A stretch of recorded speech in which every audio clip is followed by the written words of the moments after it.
So welcome. We are interviewing Louise Mudd. Welcome, Louise. Thank you for coming Hello. onto the show. I wherever I go, I look at the ghost stories of the area, and I went to Kirkbymoorside and I asked a couple of people, and they said, "Oh, there's a book." And I went around quite a few places trying to find it, and eventually got to one place that had one left. Right. And I was really excited to get my hands on it, and hiding in the dark. I've got a copy here just to show everyone. Right. Um, and it was absolutely brilliant. And I was really excited to find out that you'd written it and wanted to explore a little bit about it. It's really beautifully presented. There's so much history in there, and the stories as well. So basically, I think my first question is just how did it? First of all, how was your interest in this area kind of formed, and then how did the journey into this book begin? Right. Yeah, I get asked this a lot, and I often wonder myself how all this happened. It started really because I'm part of the local history group, and we try and capture stories and memories and events from the past.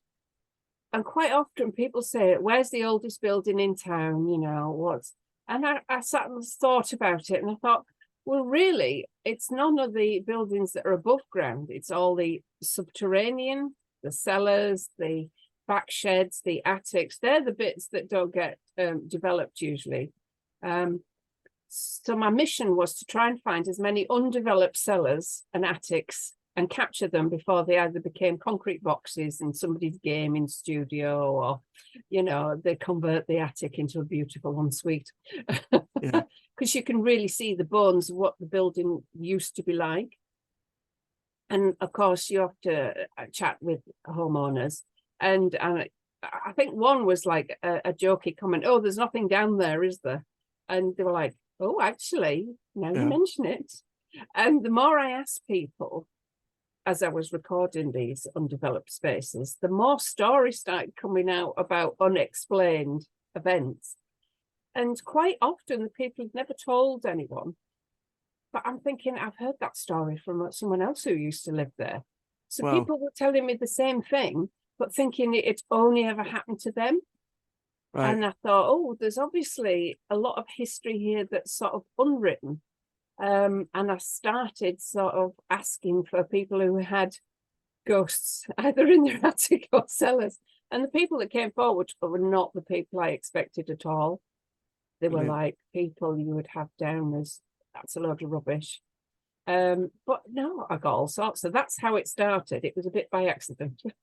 Fantastic. I love that affirmation as well. When you is people that are potentially non-believers and they Mm, move in a house, and then I wonder if anyone else has picked up the book and gone, "I used to live there," and then probably would think people think they were a bit mad sometimes, um, absolutely. Yeah. and then had it confirmed what their experiences are genuine. Yeah. Yeah. That was quite often the case. And occasionally people would tell me a story and go, "Oh, but you can't put my name to it because everyone think I'm insane." And so I one or two of the names have been changed to protect the innocent, as it were. Yeah. And I went to the next door neighbours and said, because one story was, it was about loud bangings and thumps and sounds that were like over the top for normal everyday outside life. And I'm thinking, if this was banging and clattering in this house, because a lot of the houses were quite small and in terraces, surely the person next door must be hearing it. But they never said anything to each other. And this guy had moved out, and he said, "You can write the story because I've left now." And all the other houses in the row were empty apart from his other neighbour. And she moved away. And I contacted her and I said, "Did you ever hear anything?" And she went, "Well, I never wanted to say, but we used to hear all this banging and clattering from next door. And I always thought it was the neighbour, but he was never in when it happened. We thought he had like squatters or something." Brilliant. So yeah, quite often that's a sort of indirect confirmation of what's been going on by people around them that were totally unrelated. And what is the response when they've kind of had that kind of confirmed and that they aren't just mad, their experiences are genuine? Some people don't like it. Really? Because if you're faced with something you think you can explain away in your head, and it's like, "Oh, it was just the computer must have fallen off the desk, or the cat's been up there and knocked something. But if you then got your neighbours going, oh yeah, I saw somebody walk in through your back door that wasn't there, it's like, oh heck. And one guy, he was really concerned because he'd had sort of a lot of emotional trauma, and he thought it was something, you know, he was experiencing internally. Yeah. And then all these things happened to him, and he was so terrified when he moved to his next house that it was going to carry on. And when it didn't, and I'd sort of said, oh, don't worry, it's not you, you're not the only one who's had that. That made life a lot easier for him, because he was so relieved when he got into this new house that there wasn't any of this associated activity. Yeah, great sense of relief. Yeah, I do investigations, and I know one can sometimes trigger the other. So someone going through a lot of turmoil can pull the poltergeist activity out, which is interesting. Be careful. You've got to be careful. But if you hallucinate, you don't hallucinate in one place as well. So yes, it doesn't. Yes, I've listened to one or two of these like skeptics explaining away everyone's experiences, and it's like, well, we all must be either half asleep all the time, or we're all suffering from sleep paralysis, or we're all breathing in these hallucinogenic mushrooms that are growing in the walls. And I'm thinking, no, one person maybe, but there's an awful lot of people doing this. And it's interesting when there's that historical connection in terms of you know, multiple people experience the same thing. So people could potentially hallucinate different things if there was hallucinate. You know, they've even done. It's something I always say in my show is they've done hallucinogenic tests in laboratories, with exactly the same inputs, and yet every person hallucinates something completely different. Yeah, and yet it's weird when everyone's saying the same thing. You start to think once, okay, twice coincidence, 3-4 times. It's like, I mean, I'm not saying I believe or disbelieve. What I do believe is what these people have experienced. Yeah. So a lot of my listenership's actually in the States. So how would you describe Kirkbymoorside to someone that's never been there or never even been to England? Oh, Kirkbymoorside is your quintessential market town. It's one of these little places that grew up with a church and a market crossing the centre and a farm. And then over the years, it's sort of developed and expanded outwards, but it's kept its core. So somebody coming back from like the 14, 15, 1600s into modern day Kirkbymoorside, they would recognise most of the street layout hasn't altered. It's grown. We've got new big housing estates and things, but quintessentially it stayed the same. And it's not a tourist trap. It's one of these like ordinary working towns. It was the centre for agriculture, rural industry. We had lots of blacksmiths and working people lived here. And so we're not a tourist trap. If you don't know we're here, you could quite easily drive past us. We've lost all our castles. What we have is a wealth of, like, I call it hidden history, because you can walk up and down the street. There's nothing terribly exciting to see. But when you learn about the lives that happened in these buildings and the events that happened in Kirkbymoorside, it's quite a fascinating little place. And we do have quite a few people who've contacted us from, obviously Australia is a big place, but America as well. We have 1 or 2 regular people who contact us and are fascinated and are following events in Kirkbymoorside. Fantastic. It's very Yorkshire as well, isn't it? Very Yorkshire, very rural, and we've hung on to a lot of the old traditions and ways a lot longer than these bigger places that we call them incomers, people who downsize down south and come and retire for the idyllic countryside, but then they slowly adapt it to where they came from. Kirkbymoorside, we're a very welcoming community, but we have kept our character pretty much, where some of them have sort of been swallowed up. Yeah, with the kind of Airbnb. Yes, we don't have so many Airbnbs. But you are an ancient place as well, aren't you? Like Kirkbymoorside, is it church on the side of the moor? Is that what it means? Well, it's Kirkbymoorside, and there's a big debate. It's I think it's more of a farmstead type place beside a church. So we do have the All Saints Church, which is the oldest one in the town. But then we also have Kirkdale Minster, which is a hugely significant site, sort of in religious history and development. So we are quite well known in the academic world as well for various things. And it is kind of nestled right on the on the edge of the moors, isn't it? On So the edge of the moors. We aren't in the national parks, which makes life easier for a lot of the homeowners, because yeah, once you get into the national parks, you've got to battle two lots of legislation to do anything. Yeah. Whereas we are on the edge, but it's with, I mean, there's quite a few villages along the edge of the moors that call themselves the gateway to the moors, but we were one of the central crossing points for people coming down across the moors. They would hit Kirkbymoorside first before heading off down south to London and York or across to the coast. So I assume that's why it's a market town. Yes, we got a market charter in about 1254. So it's been, and it still runs. It's still a private market. So yeah. That's brilliant. And there's been ancient burials as well, haven't there? That's been discovered, and Viking and all sorts. Yeah. I mean, a lot of burial mounds are in the area. We've got like Bronze Age.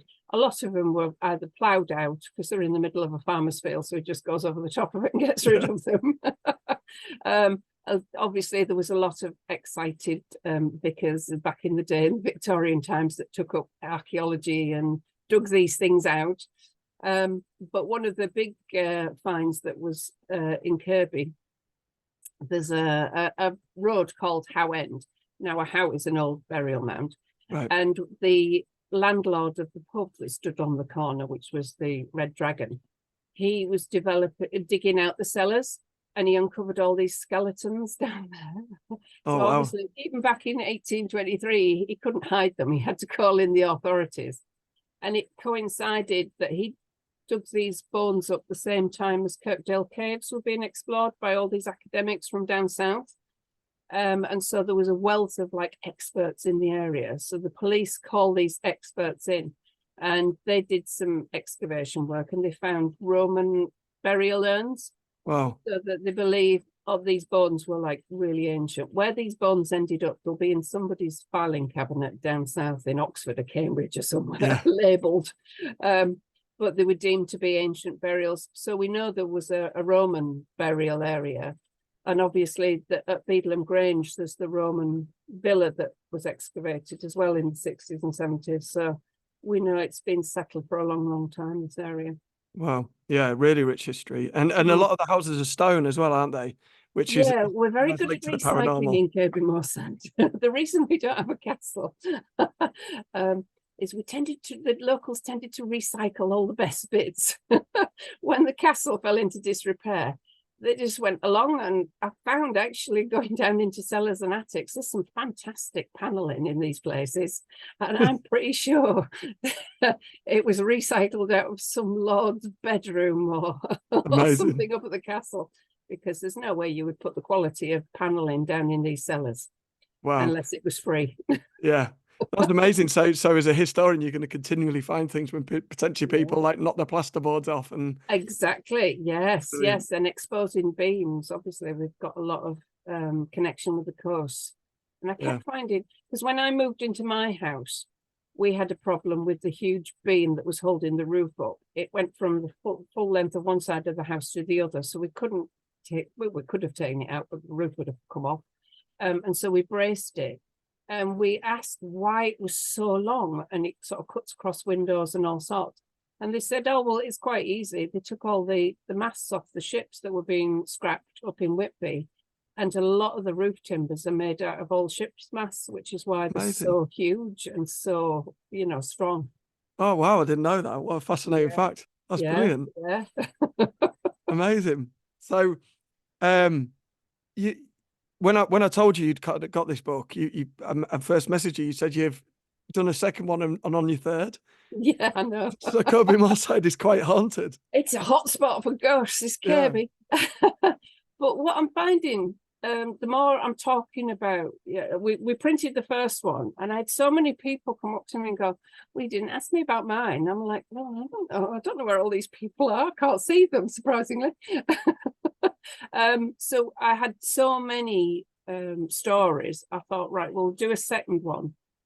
And then, of course, I couldn't get everything in the second one either. Obviously, we're a small group, so we're limited in obviously costs of what people are paid. We can't do huge quantities of books, so they are, quite expensive in terms of Amazon purchases and sort of things like that. So we have to keep to a limit on the amount of pages that we can reasonably get into a book. But yeah, we're working on the third. That's They're the amazing. last So one. why is it so haunted? I think it's because it's such a rich history. Like I say, the footprint of a lot of the buildings hasn't changed over the centuries. You may have extended and incorporated like 2 or 3 houses into one because they were tiny, one up, one down, some of them which are impractical for modern day. But if you think you're building on land that's been occupied and lived in for hundreds and hundreds of years, and guaranteed somebody will have died in every house, because you didn't go to hospital, you died at home, if you were lucky, or if you were really unlucky, you died in the workhouse or in the fields. So death and memories and experiences and traumas will have been going on in these buildings, if you believe all this, for centuries. So it's unsurprising to me that people sort of sense things, because that's the other thing I get, like, oh well, how come they never talked about ghosts in the old days? And I used to say to them, well, you think about a house in the old day, it would be packed full of people. There'd be people in and out all hours of the day and night. There's like 6 people to a room. Everyone's clunking around. Mum's busy running around trying to do everything. There's no central heating. All the doors will be slamming. It'll be drafty. It'll be cold. She won't be bothered by the time she gets to bed about any strange noises. That'll be the last thing they think about. Yeah. So now we've got these nice central heated houses. We've got cameras. We've got time to sit and listen. There's usually only 1 or 2 people in the house. And when it goes quiet, now you can hear. Whereas in the past, you don't know what next door was doing or what jobs they were doing. You had people in and out all the time. So we've got the sort of capacity to sit and listen and concentrate a little bit more. Yeah. Yeah, we did a building recently. I'm not allowed to say what it was because they don't want it publicizing, but it's a public building and people that use it don't know it's kind of haunted because, like you said, there's stuff going on. And if you hear a massive clatter upstairs, then you just assume it's someone up there. But exactly. if you're there on a night and it's quiet, and then we heard while we're setting up, which is often the case on investigations, it's while he's setting up or when you just pack down so you can't get the evidence. I think on purpose. It was sounded like someone had a tantrum upstairs throwing things around, you know. But yeah, during the day you would have just assumed someone's dropped something and it's exactly. And it's also like everyone goes, oh well, it's a load of rubbish, I've never sensed anything. But people are all wired differently. I mean, we saw all that internet sensation with what color is this dress. I mean, the world couldn't even agree on what color a dress was. So you're never going to get someone to agree on whether somebody feels uncomfortable here. Somebody thinks it's a load of rubbish. I mean, people buy houses on the basis of how they feel. Yeah. And they don't think that's unusual. They go into a house and go, well, this feels really nice. I could live here. I could see myself. Or they walk in and they go, no, I don't like this. No, I can't live here. But so you'll buy a huge house on the basis of that. But when you go, well, people are experiencing, oh, no, it's not rubbish. Can't possibly happen. Like, And something I lived in a house that was quite, I mean, this house has poltergeist activity, but when I first moved in this area, I moved to Brompton. And that building had quite extreme activity. But again, it might happen, you know, once every month, something quite extraordinary. But if you weren't at that spot at that time, exactly, you miss just by it. chance, it didn't happen, you know. I know. It's like the old adage, if a tree falls in a forest, did it really happen? Absolutely, yeah. So what type of stone are the houses built out of? It's quite, some of it's quite high quality dress stone. Some of the bigger buildings, they recycled like the windowsills and things like that. You can see the markings. Some of it, I mean, mine's terrible. It's like a dry stone wall, so you can't insulate. And some of them, you've got a bit of a mix match. So you've got brick frontage, but the side and the rear are still out of stone. So we have a real mixture. But I mean, some of the stories were coming out of buildings that are new builds. Right, okay. That were built on an old site. Right. So that's interesting. One couple told me they used to see a Victorian nurse walk up the stairs. And these houses were only built in the 80s. Right. So quite where she was going and what she was doing, I've no idea. But what they were built on was the site of the old children's hospital. Right. So she wouldn't have been a Victorian, but I mean, Kirby's never been leading in the line of fashion, so we were quite quite rural. People recycled clothes for a long time.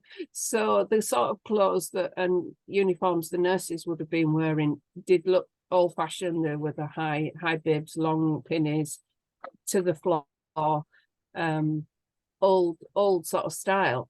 And we think that it was, if it was what they saw, it was like one of the old nurses from the 20s. It opened in 1925.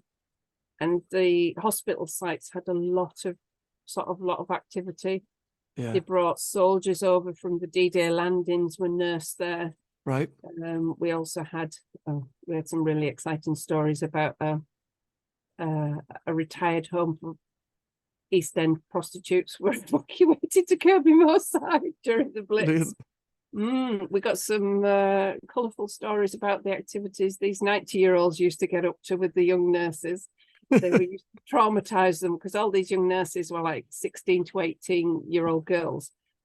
They had to do, surprisingly, they had to do like orthopaedic or geriatric nursing before they could go on to train to be like a proper nurse. Right. So they were dealing with these like old characters who'd lost all kind of filters and were filling these young girls with all sorts of gory and horrible stories.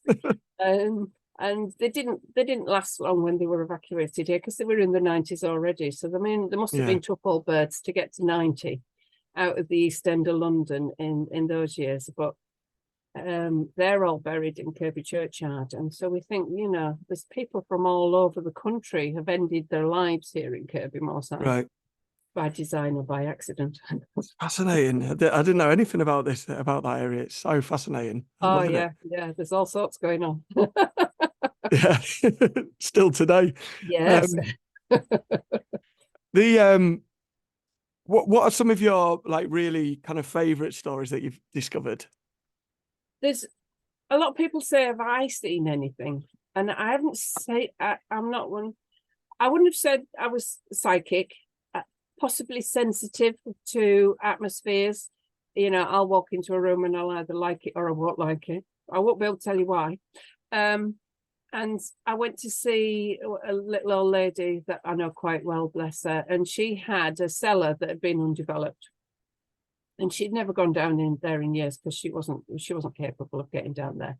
And it did mean virtually unpacking her entire kitchen, bless her. She let me dismantle the kitchen, pull the rug back to get to the hatch. And downstairs, it was amazing. You went down these weathered stone steps that they were lethal because they'd been worn away and were sloping downwards. But when you got down there, it was like a whole other floor. There was like 3 rooms down there. And I got down there, and when in her younger days, she put an old stove down there. So there was an old stove buried with a sheet over the top of it. But there was an old rocking chair. There was an oil hurricane lantern hanging from the beam. It looked like something out of a ghost movie. And I was chatting away. It felt really warm and friendly. It had, I think, dry rot. It was hanging in all the cobwebs. It was all bright orange. So I couldn't get a clear photograph. So she was upstairs making me a cup of coffee, chatting away, because there was only like the floorboards between us. Quite a deep room. And there was a window that had been boarded up. I think it was more like the coal chute. And I was chatting away and I said, oh, pass me your sweeping brush down. I'm going to have to brush some of these cobwebs because if I took a photograph, all I could see is orange garlands of cobwebs and dust. And so I was chatting away. I was down there about 20 minutes. I rearranged the hanging lantern, put the chair so it looked a bit spookier, set it all up so it made a really nice image. And I was taking photographs and talking, and I'd been down there 20 minutes or so. It was quite warm. It wasn't cold. And, you know, with an iPhone, sometimes, because it's so dark, you have to stand for a little while so it can pull in the light to get a decent image. And I was stood there. She was still talking to me. And I was stood facing this old window. And so the chair and the lantern were sort of on the right of me. And on the left-hand side, it was the darker corner. And I was holding this iPhone, taking the image. And all of a sudden, literally, it felt like somebody had poured a bucket of ice cold water. It came from the bottom of my feet, though, all the way up to my head. And all I wanted to do was scream and run up these stairs. And I had to be really controlled. I didn't want to scare her. I had to be really controlled. And I was like, right, I'm coming up now. And I shot up these steps. And I couldn't force myself to go back down there.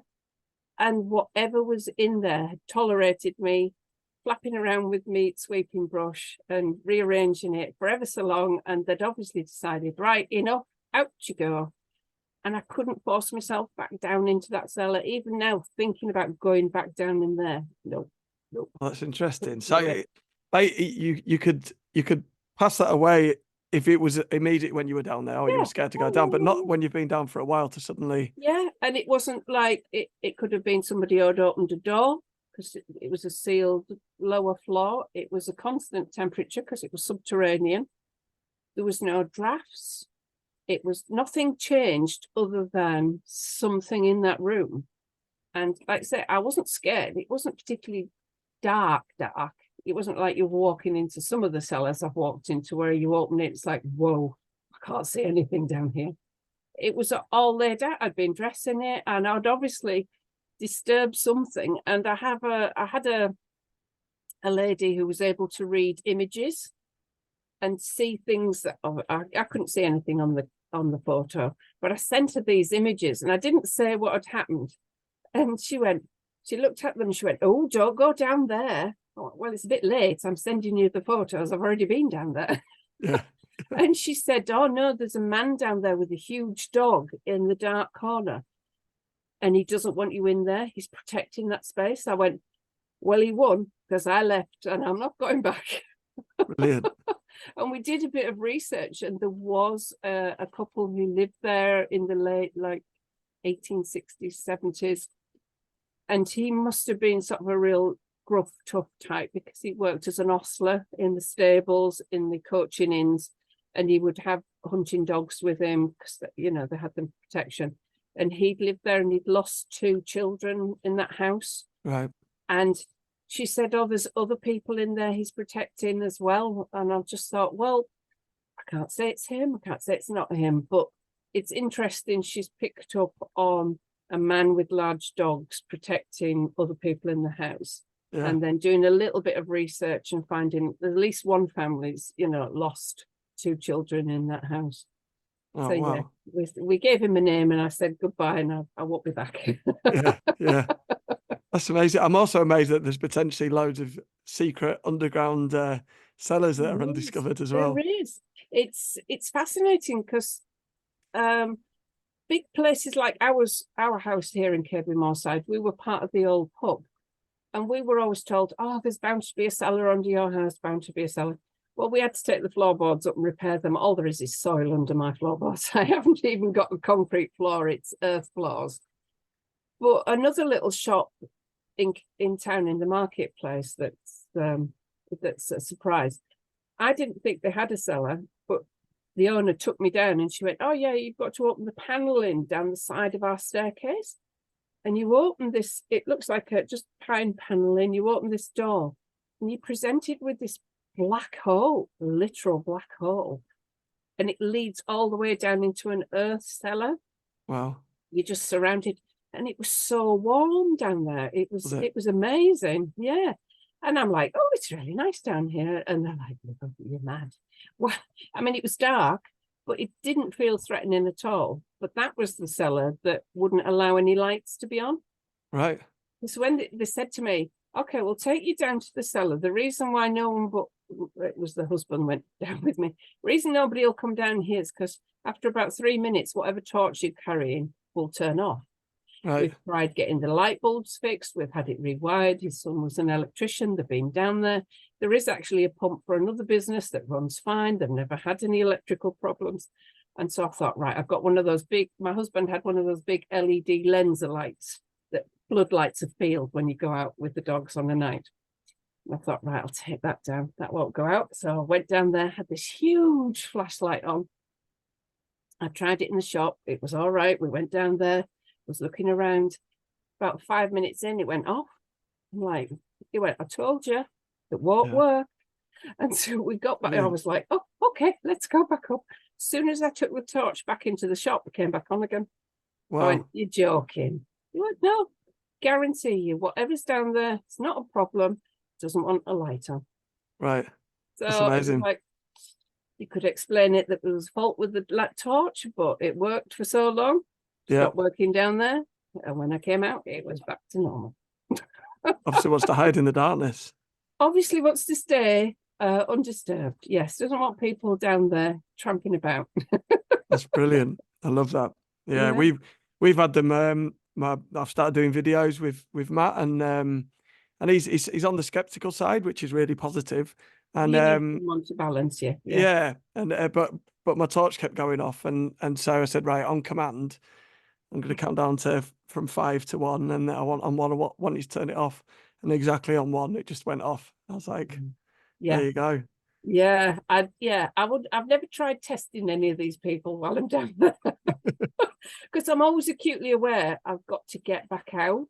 And so you do have to go down there not thinking, oh God, there's something down there. I'd rather just go into a place cold. All the people who are psychics and mediums are going, well, don't you protect yourself? I'm like, just go down there. But I went into a shop and I was talking to a lady, and she went, oh yeah, we've got a cellar. Do you want to go and have a look? And it was this tiny stall. And I thought, oh, well, she's opened it up. I'm going to have to go down there. So I went down. And it was only halfway down. I realised it wasn't actually a proper ladder I was going down. It was a homemade one made out of thin lats. And I'm not slight. And I'm thinking, okay, it's quite a drop down here. If I panic, this ladder could go. And then how the heck am I going to get out of here? So I had to be really controlled. I'm like, okay, we'll just go around here.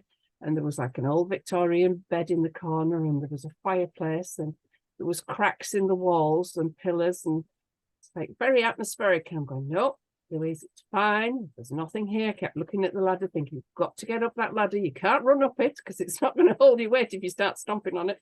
And so, yeah, but it's easy to get carried away when it's the atmosphere rather than what's actually happening. So, yeah, oh, definitely, yeah. There are certain places that immediately conjure up an atmosphere, and you have to kind of try and get those away, don't you, to really see what's there. Because you've got to, if you center yourself and you think, how do I actually feel in here? Is it fine? Is it not fine? And usually after you've got past the initial, oh, it's dark, it's creepy, there's cobwebs, oh, I don't like it, to actually, do I feel scared, threatened, uncomfortable? And most of the time for me, it's been no. Yeah. I feel fine. But yeah, you do have to sort of catch yourself, because it's very easy when you see some of these programs where everyone's shrieking and running around. I'm thinking, I think this is sort of self-perpetuating this rather than absolutely happening. Yeah, most of the investigations we do, I mean, we're really lucky. Stuff happens quite frequently, but most investigators, probably 1 in 10 something actually happens. So these TV shows are quite comical, really. Yeah, they seem to pack a lot into a very short space of time, and I'm thinking, you're either very, very unlucky, or yes, this is been a bit manufactured for entertainment purposes. Yeah. I'm known for going into the most some of the most violent poltergeists and things on my own all night. Oh, for charity. So I do stuff like that. I couldn't be doing with that. No. I go into these cellars, but I'm never on my own. There's somebody around, and what I find is if I keep talking, that's all I need. I don't actually need someone stood behind me. I'd rather there wasn't someone stood behind me. It's when they're talked back though that you have to be careful. Yeah. But no, I haven't come across any poltergeist. Right. In the memorial hall, there's somebody who clatters around upstairs, and there is a small staircase that leads from the ground floor up to the top floor. And for forever, the kids that used to go into the memorial hall always called it the haunted staircase. Right. And it was one of these places. It's not been there that long. I mean, it used to be like a part of the green room for when the amateur dramatics started. Well, they didn't start till the 30s. But it takes you from the ground floor, which used to be where the farmers and butchers hung meat and things down there and sold things. And the top floor, as it is now, it was the middle floor. And that used to be where the courtroom and everything was, and used to have big meetings and anything important that was going on, including like shows eventually. It had a big enough space for large gatherings. And so there's a little tiny built staircase, and people didn't like it. And we had one of these ghost hunting groups came along, and it was the first time they'd come in, and I thought, I'll go along because I know the history of the building, so I'll just see what everyone's coming up with. Yeah. And it was weird. The staircase kept doing things, and I was sat next to it, not admitting anything. And in the end, I had to move away because you could hear things up and down this staircase. And I'm thinking, oh, these kids have always said this. Yeah. And on this, for the second book, out of interest to try and find out what was going on down this staircase, I took this medium lady in, and she went, oh yeah, I can tell you, it's a guy, and he'd hung himself, and he was poor, and I can smell smoke, but the smoke isn't the reason he died. And I researched it, and we did find that a wood turner had been in there, and he had hung himself. Wow. And he'd done it before the memorial hall burnt down, which was the smell of the smoke. Wow. And that is the only time I've really been able to physically pinpoint the person, the place, the building, and the timeline all together. It's and amazing. It's quite an achievement when you find that, because it makes this scary staircase into like a place of tragedy and sorrow for somebody who was really at the end of their tether and couldn't think of any other way out, and had come to his workshop and hung himself there. Yeah, and the reason people feel uncomfortable, he just wanted to be on his own. He was ashamed of what he did, didn't want anyone to sort of see him or acknowledge him, just wanted to be forgotten. Yeah. And then somebody builds a staircase right past him. Yeah. I mean, staircases are always interesting anyway. They're in horror films, everything. It's that kind of transitional space anyway, isn't it? Yes, it's dark, you're usually enclosed, and there's only one way in and one way out. Yeah. And if there's something waiting for you or something behind you, it obviously stimulates the fight or flight reaction, and most people leg it. Yeah. And just so many stories of stairs, and even poltergeist activities of things doing things on stairs. It's interesting you said the word poltergeist. I don't know if you heard, that's why I turned my head. There was a little noise behind me. It happens when we talk about it, so it'd be interesting to hear if if it's picked it up. I once was doing my podcast, and it threw some batteries at me. Really? While I was listening. So you see, in this house, people have said, oh, haven't you got a ghost? And I'm like, I don't want to know. I'm one of these. I don't want to know. If there's somebody here, I ain't finding out about it, because once you know about it, you've got to do something about it, haven't you? Yeah. Our house backs onto Kirby churchyard, so our back shed is really dark, and the rear wall is the returning wall for the churchyard. So we're about 5-6 foot below ground level. The other side of our wall is all dead bodies. Right. And everyone who walks into it has this feeling of like, and I'm going, well, it will be. It's cold, it's damp, it's dark, and it's next to the churchyard. You know, it's got all the ingredients. Yeah. But I don't want to know anything about it. Thank you. I had to eat my words recently, because I always say it's almost ironic that people always assume graveyards are haunted, because they're actually a place, once everything's finished and done, that the bodies go. So even residual things you think wouldn't occur. Yeah. I was walking at night, and I often walk in the Dean Road Cemetery in Scarborough. Right. And I walked the dog, and it was a storm. It was absolutely throwing rain down. Yeah. And but the dog needed walking, and as I'm walking through, there was this lady sat on the bench, and I walked past her. She made us both jump, because we didn't see her approaching. And the dog suddenly jumped as well, and started barking. So although it was dark, there was light enough to see someone. Yeah. But then I thought, this lady's sat there, it's peeing down with rain. Yeah. It's like, I think it was about 11:30 at night. I was like, she must be maybe in need of some support. Yeah. So I turned around to just say, are you okay? And she wasn't there. And there was no, like, within seconds there was, but what was interesting is she was completely like in modern clothing. She looked kind of ethnically Romanian. She had one of those big puffer coats on with the hood up, blue jeans. Yeah. But there was nowhere within the vicinity for her to have legged it all of a sudden and disappeared out of sight. No, that is, I think that's more disconcerting. And those are the sort of things that are more written off as, oh, must have thought, you know, she must have moved, she must have gone. Yeah. So people could be seeing all sorts and just don't realise. Yeah. And I We've think got a there is very that. short attention span nowadays in the modern world. Yeah. Yeah. Yeah.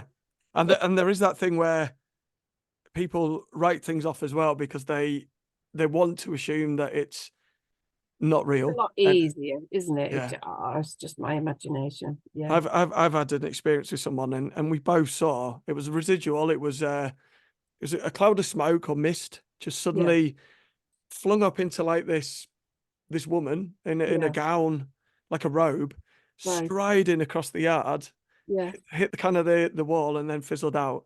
And Wow. it was as clear as day. It was the most clear kind of that Yeah. type of thing I've ever seen. Yeah. And then he would refuse to come to my house. He would pick me up at the end of the road for years. But now you ask him about it, he goes, "Well, I think that's what I saw." I was like, "You were pretty Yeah, damn no, certain it at the could have been time." this, could have been that. Yeah, Yeah, no, it's easy to explain things away. And I mean, that's fine, that's not a problem. It's just what I found was people sort of being so dismissive of it. And it's like, oh, it's a load of nonsense. And it's like, well, it is until it yeah, happens to you. I mean, yeah, we had stories from like an undertaker. Well, they're pretty bomb-proof when it comes to dead bodies. yeah, Nothing phases them. And he'd moved into a house, and for years his wife had been saying there was something. And he was like, no, a load of rubbish. You know, he had his workshop with coffins and rest homes and everything bottom of the garden. There was nothing. And it was only as he got sort of older and retired, and he had more time to sort of, I suppose, sit and actually appreciate what was going on, that he said, honest to God, I heard these footprints across the roof. mm, There's no way you can have footprints. And he said, and I was so concerned, I couldn't make myself go up there to check until daylight. And he said, and I'm a flipping undertaker. This yeah, so it's interesting. I wonder sometimes if it's like the stage of your life that you're at. mm, You know, people change in their tastes, and it's whether, you know, as you get older, you're more sensitive to things, because, you know, as I say, children can feel things, mm, and then we grow up and we're all very cynical. But as you get older, you become more childlike, don't you? yeah, And I'm wondering if sometimes that's why, as you get older, you suddenly start to see or hear things you can't explain away they used to do when you were running around and you had a deadline at 9 o'clock and you had to be to work and then you had to go do something else. yeah. I think as well. Yeah, I think you're right, and I think you kind of you go past childhood and then you're more attached to the tangible reality, aren't you? But Yeah. I think maybe when you're later in life as well, you're more questioning of what's potentially going to happen, you know, as you pass What's over. next? Yeah. So then you're opening your mind to that, and then Yeah. I always Yeah. believe once you look into the void starts looking back. And Yeah, you want to be careful where you go. Yeah, yeah, yeah. I mean, I've never explored, you know, becoming a medium. Somebody said, oh, well, yeah, you can train your mind to open up to, and I'm thinking, I've got enough to cope with. yeah, I don't need anyone else's issues coming through. yeah. I have stuff happen all the time, and if people have said, "Oh, you're obviously sensitive. You should be a medium." I was like, "No, I'm all right. I'm dealing with stuff being thrown about my house. Even I bought this beautiful bowl, like Right. beautiful, and it was really expensive. And it was one of those things like I can't really afford it, but if I don't get it, I'm going to regret Yeah. it always." Yeah. And then I was talking about the poltergeist, and I hear a massive smash in the other room, and it's been thrown and It was the smashed ball. across the room. Yeah, so I'm dealing with stuff like that anyway. I don't want. No, you don't need to know why and how, where, and everyone else Yeah, having an opinion on it as well. yeah, yeah. It's someone said it's a bit like singing. Everyone can sing, but some people can sing really well. And Yeah, when yeah. you're tuning And some people into can only sing in their heads. yeah, yeah, and should definitely should, especially after I heard karaoke at the weekend. Yes, I've seen some people who you think what you think you're doing and what's actually happening is not the Yeah, same. yeah. Yeah.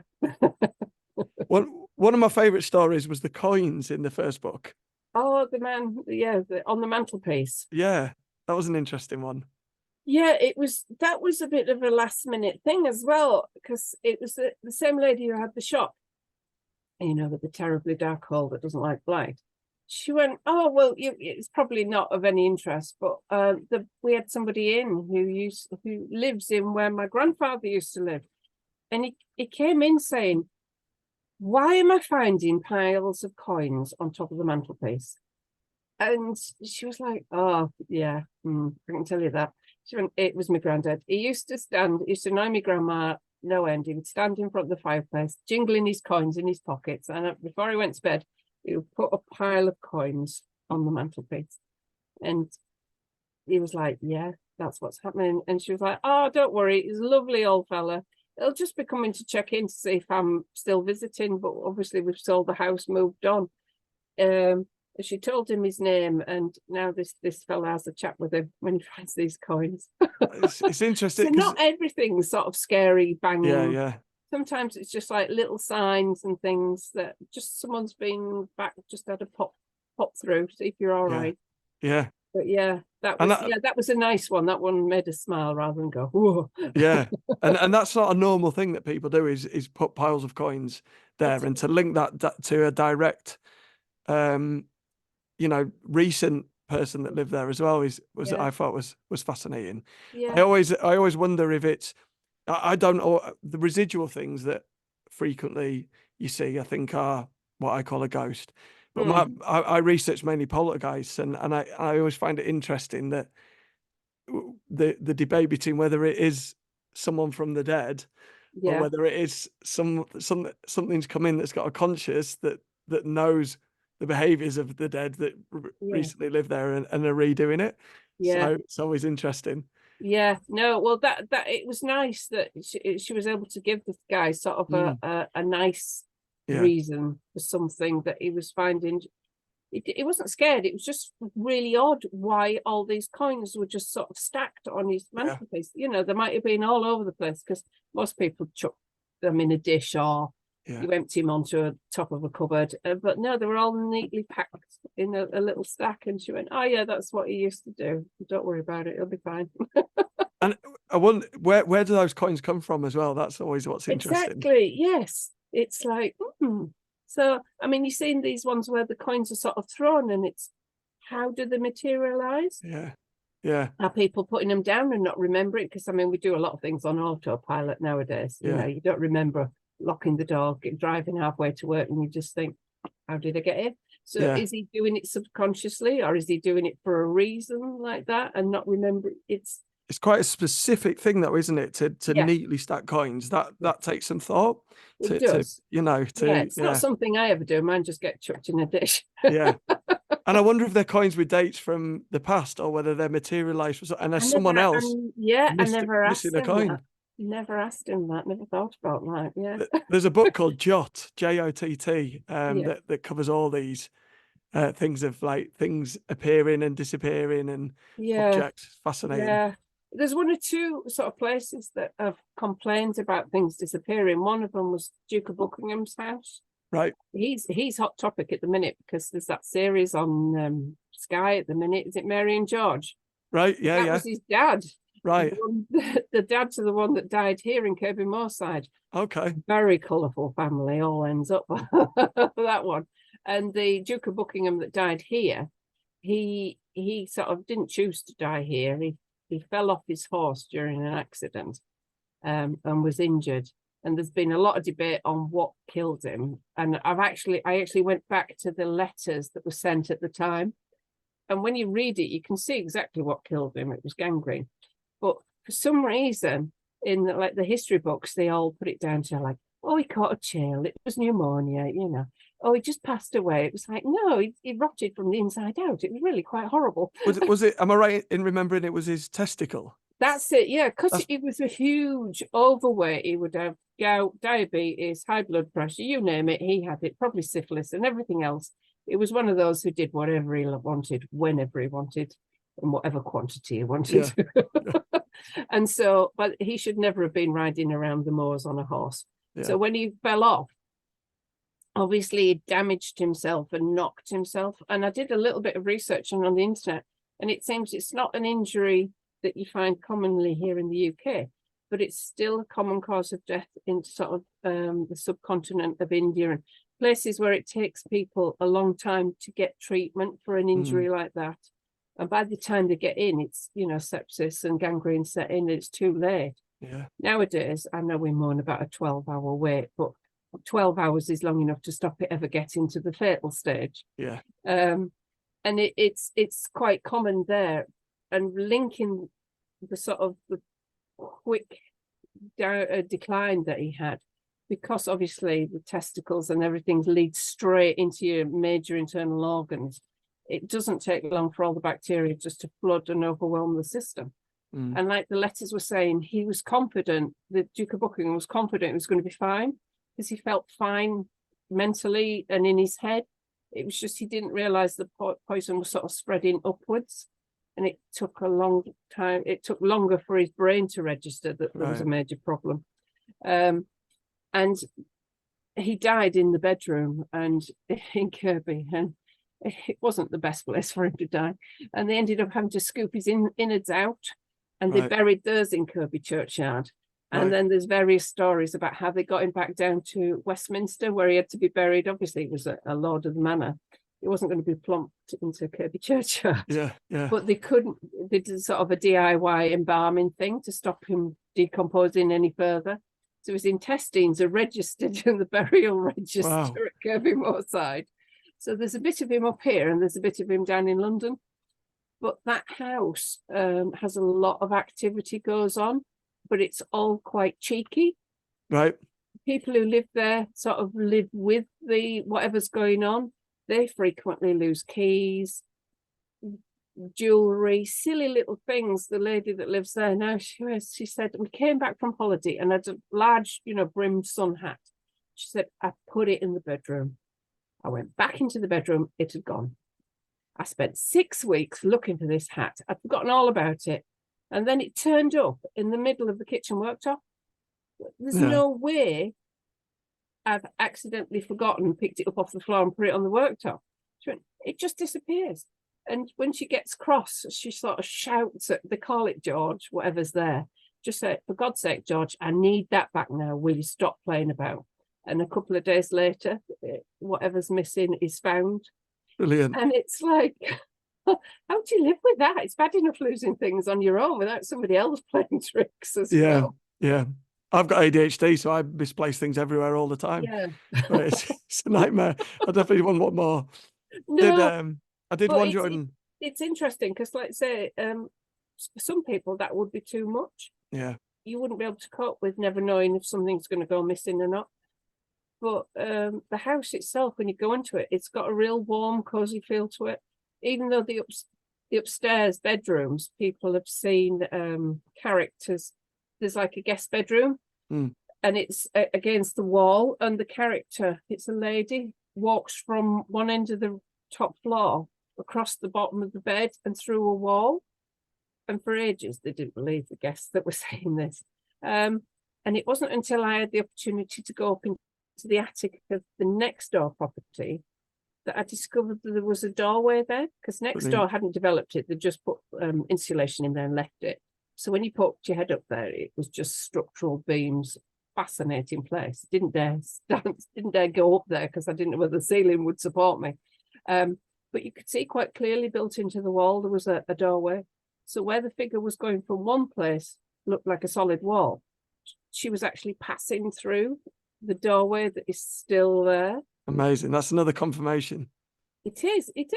And you start to think, oh, well, there might be something in it then. Yeah. Fascinating. And I don't know whether you've researched. The colour red seems to come up all the time. People see flashes of red associated with these figures. Right, okay. And I did try and work out, why is everyone wearing red? Because in the old days, it was all drab colours. So why are people seeing red? This figure sort of was like dull red. And I don't know whether it's right or not, but somebody told me that red's it's the wavelength of the colour. It's one of the last ones that fades or something like that. Right, okay. Which is why we're maybe picking up with our vision, the red colour's all that's left. Yeah. Oh, that's interesting. Yeah. That was interesting. I don't know whether that's right or not. I've not heard that, but yeah, I don't know. I'm not an Possibly, expert, yeah. but it's something to do with colour waves and that's amazing. I love that. Yeah.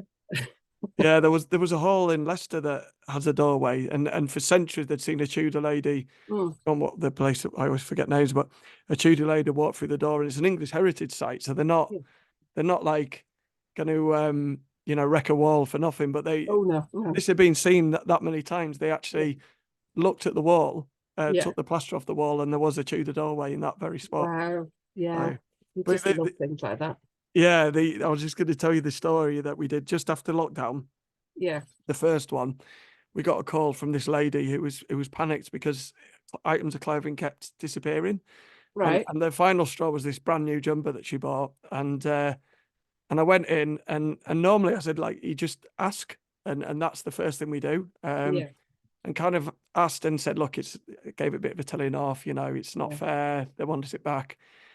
We heard a bang in the kitchen, and a few of the doors in the kitchen cupboards has opened. Yeah. And then when we went back into the living room, the jumper that she was talking about was on the sofa. Yeah. We'd just been, and it's been missing for about 6 months, I think she said. Yeah. Yeah. So, It's amazing. interesting because personalizing these things and talking. I mean, sometimes you get more results by being nice to these things than Yeah. trying to drive them out and banish Yeah. them and all this. It's like, just live alongside, just Yeah. get on. As long as Yeah. you can ask them to give it back, enough's enough. Yeah. And you can cope with that. That I can't say was a problem. I love it. And you can always call me in if you can't. Oh, I'm happy right, to fair come and enough. talk to him. I've taken up quite a bit of your time. So just before I go, I'd like to just ask you one question about like the local folklore that you include as well. All right, yeah. And then finally, I want to ask you how people can get hold of the books. But you've covered some of the things like the bar guest and stuff like that, and some of the other local folklore, which I absolutely love as well. Do you want to tell us a little bit about that? The Bargeist, yeah. Now we don't. There's a debate on the name, Guy Trash, Bargeist. It's like a big black dog that there's quite a lot of stories in the past which you could dismiss, because I mean there'll have been wild dogs living all over the place. But I'd never expected to find anyone who'd admit to seeing a Bargeist, Guy Trash, whatever. But I had two people from completely different times tell me about this. One was a travelling family, and he'd been walking back from the pub, and he said he knew for a fact beside him was a huge black dog, and it was keeping pace, and he was walking along the path, and for some reason he knew if he looked at it, it would attack him.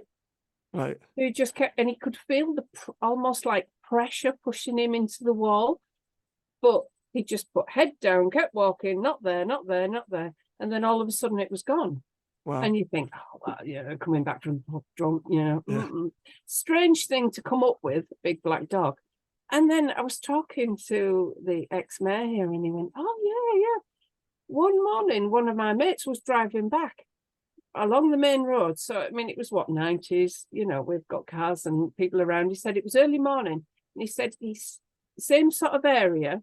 So it's by the playing fields, which has always been associated with spirits as well. And he said there's a seat just on the corner near the sports field. And he said my mate drove back 6 a.m. And he said he swore on that seat was a huge black dog. Wow. And it was watching him. And it's like, well, it's a bit odd. Yeah. And it was just it was only after I put the two together, and it was like, oh my goodness. So the same area, same apparition. And it takes a lot for fellas to admit they've seen something weird. But both of them told me about this black dog, and I just find it fascinating because nobody really knows whether the black dog appears because something's going to happen to you, or something terrible is going to happen to somebody else and it's a warning, or it's there to protect something terrible from happening to you. It's weird. So it depends on how you see these things coming up as to whether he took it as it's going to get me, I've got to keep going. But maybe it was protecting him from wandering about and falling over or something. It kept him upright and focused and got him home. Yeah. So that's an interesting way of looking at it. It's, you can, there's two sides to all these stories, which is what I find fascinating. I know the Bargeist is meant to, if it likes you, it'll help you. And if it doesn't, it can lure you to its death in the folklore legend. Yeah, it's it depends. Again, be nice to these things. Even if you don't believe in them, just give them a nod and acknowledge them. And good evening. Yeah. Not all terrifying. No. I just interviewed Paul Sinclair, who he's just done a documentary called Wolflands. Right. And it's about what he deems an interdimensional werewolf that's in this area. Right. And he's done a whole documentary on it, and he got a few people to come on recordings, but then they said that, for everyone that would talk, there was probably 10 people that said, well, I did, but I don't want anyone to know Exactly. Yeah, about it. and you're damned if you do and you're damned if you don't, because nobody will ever believe anything nowadays. With AI, Yeah, everyone will just go, oh well, obviously they've just made that up, you've just yeah, imposed that, you've just done this.